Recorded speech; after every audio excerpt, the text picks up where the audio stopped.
Brad Williams, Excel Prime, strip letters and commas from numbers. Very similar to the other tutorials. This is a review. What we're doing is we're stripping. We're going to strip away strip letters and commas. You see the letters here and commas from numbers. Kind of similar to the other tutorials. We're going to use that text join. We're going to use true. We're going to use this is error, the mid row indirect. We're going to use this logical test. Then if true, very similar to everything we've done in the past, we're defining this indirect twice. To remove numeric characters from a text series, a formula based on the text join, well, it sounds like something we just did. Excel lacks a method for converting the letters in a text series to a list within a formula. This formula uses the mid function together with the row and indirect function to achieve the same result. Here's the formula. This appears to be quite complicated, but the objective is to create a list of characters in B5 and test each character to determine whether it is a number. If so, the value is discarded and the empty cell is replaced by double quotes. If not, we add the non-numeric character, in other words, a number, to the list being processed. Finally, we use the TEXTJOIN function to concatenate all characters.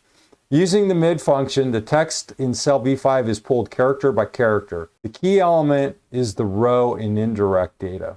Row indirect 1 to 90, which generates a list of 90 numbers, 1 through 90. 90 is the max number of characters that can be processed. Change your data or use the len function to adjust them. The list is passed to the mid function as its start number. We use 1 for num characters.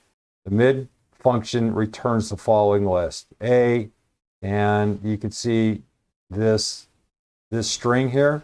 0 is added to the list. This simple technique forces Excel to convert text to numbers. Text values that are numbers, such as 1, 2, 3, are converted without error, whereas non-numeric values will fail and throw a value error. We catch these errors using the if and is error function.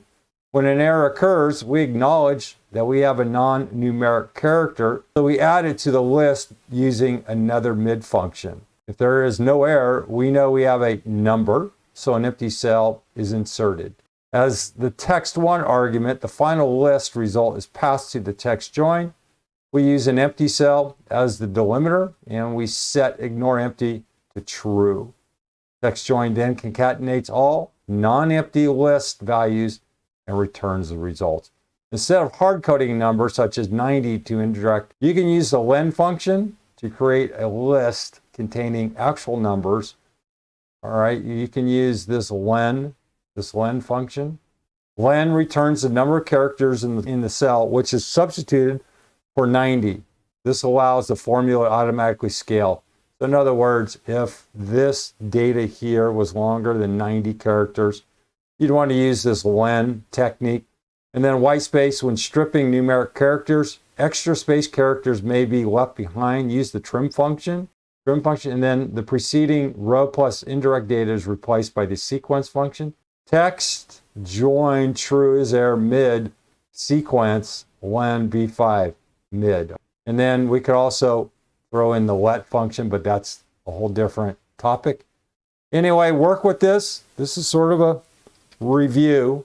The biggest challenge will be this logical test, F9. We're looking at this long list of information, and then this is converted over. We have this other value of true, F9. What we're seeing here are all the trues and then the falses, and then converting over using the text join.